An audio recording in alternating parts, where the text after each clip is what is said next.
नमस्कार.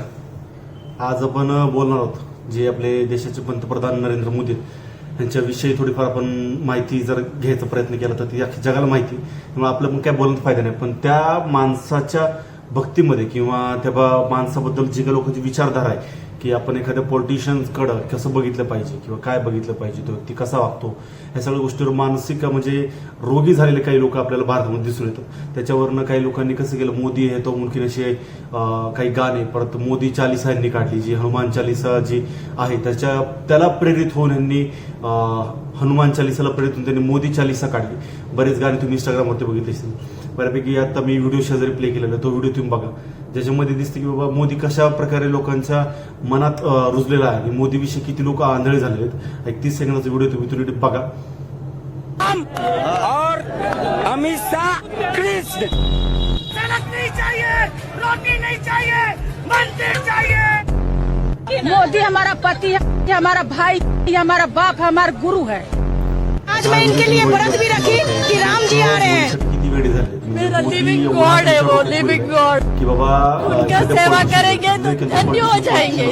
त्यांनी कशा प्रकारे देशात वाटोळ केली पॉसिबल नहीं है वैसे, आणि भारताला सांगत माहिती उनके कनेक्शंस की वजह से हम यहाँ सेफली हैं. रोजगारापेक्षा एक दिन अखंड भारत बनेगा. और बनेगा बेसिक नीड्स आहेत त्याच्यापेक्षा जास्त मोदी जास्त महत्त्वाचा वाटतो. आज जे काही देशाची परिस्थिती, जे तिसरं महायुद्ध व्हायचे आपल्याला लोकांना असं दिसते की जिथं महायुद्ध चालू, इराण, इराक आणि अमेरिकाच्या मध्ये युद्ध चालू आहे, त्याच्यामध्ये काही असं अफवा किंवा बातम्या अशा आपल्याला कानावर आलेल्या, ज्याच्यामध्ये मोदींनी अमेरिकेची परवानगी घेतलेली आपल्याला दिसते. आणि त्याच्यामध्ये सुद्धा त्या ठिकाणी अमेरिकन जे न्यूजपेपर्स आहेत, सोशल मीडिया आहेत, न्यूजपेपर्स आहेत, त्याच्यावर सुद्धा मोदीविषयी ट्रोलिंग होताना आपल्याला दिसतंय. की खरंच आपण जर विचार केला तर आपण ज्या माणसासाठी वेडे आहोत, ज्या माणसासाठी भक्ती आपण करतो, तो खरंच देश समाजाच्या लायकीचा आहे का?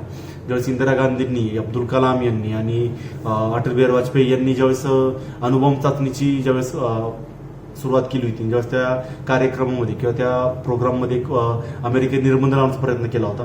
एवढंच नाही तर भारत पाकिस्तान युद्ध ज्यावेळेस झालं होतं त्यावेळेस सुद्धा अमेरिकेने दम दिला होता की तुम्ही युद्ध करू नका किंवा शस्त्र नका पाठवण्याचा प्रयत्न पाकिस्तानला मदत म्हणून केली होती. त्यावेळेस सुद्धा भारताने त्याला सरळ उत्तर दिलं होतं. अटल बिहारी वाजपेयींनी सुद्धा अणुपरीक्षण करण्यासाठी ज्यावेळेस अमेरिकेने निर्बंध लावले होते, ते सुद्धा अमेरिकेने आणि अब्दुल कलामने ते निर्बंध हटवून देशासाठी त्या परीक्षण त्यावेळेस केलं होतं. त्यावेळेस घाबरला नव्हता आपला देश. पण आता कसं झालं की मोदीची काहीतरी सूत्र त्या अमेरिकेच्या हातामध्ये, जेणेकरून मोदीला भीती आहे की बाबा आपल्या देशाचं किंवा आपल्या सरकारचं कुठेतरी नुकसान होताना त्यांना दिसून येईल.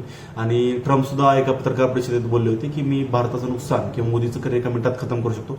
असं कुठली गोष्ट आहे जी मोदींना अमेरिकेपासून घाबरवते किंवा अमेरिकेपासून त्यांना धोका असं वाटतो? माझ्यामध्ये ईव्हीएम मशीन असू शकते, कारण ईव्हीएम मशीनचा शोध हा अमेरिकेपासूनच लागलेला आहे. त्या ईव्हीएम मशीन जो घोटाळा जो यांनी केलेला, एवढा मोठा जो चोरी केलेली मतांची, तरी कुठतरी यांची उघडकीस येण्याची भीती मोदींना कदाचित वाटत असेल. त्यामुळं मोदी कदाचित त्यांना उत्तर देत नाहीत. आणि एवढा मोठा पंतप्रधान जर अशी मूर्खपणाची हरकत जर करत असेल, त्यानंतर सुद्धा काही लोक त्यांचा जय जयकार करत असेल, त्यांना देव मानत असेल, हे जगाचं नाही तर देशाचं आणि देशाच्या नागरिकांचं दुर्दैव आहे.